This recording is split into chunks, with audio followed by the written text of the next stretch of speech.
நீங்கள் மறுபடியும் பிறக்க வேண்டும் என்று நான் உமக்கு கூறியது பற்றி நீர் வியப்படைய வேண்டாம். காற்று விரும்பிய திசையில் வீசுகிறது, அதன் ஓசை உமக்கு கேட்கிறது. ஆனால் அது எங்கிருந்து வருகிறது என்றும் எங்கு செல்கிறது என்றும் உமக்கு தெரியாது. தூய ஆவியால் பிறந்த அனைவருக்கும் இது பொருந்தும் என்றார். நிக்கதேம் அவரை பார்த்து, இது எப்படி நிகழ முடியும் என்று கேட்டார்.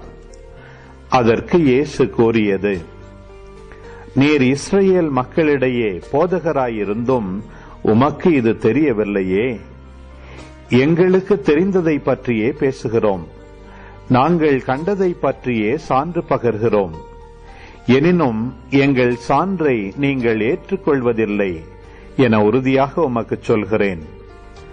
மண்ணுலகு சார்ந்தவை பற்றி நான் உங்களுக்கு சொன்னதை நீங்கள் நம்பவில்லை என்றால், விண்ணுலகு சார்ந்தவை பற்றி சொல்லும்போது எப்படி நம்பப் போகிறீர்கள்?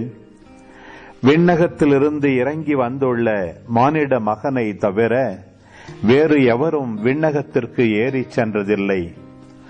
பாலை நிலத்தில் மோசேயால் பாம்பு உயர்த்தப்பட்டது போல மானிட மகனும் உயர்த்தப்பட வேண்டும். அப்போது அவரிடம் நம்பிக்கை கொள்ளும் அனைவரும் நிலை வாழ்வு பெறுவர்.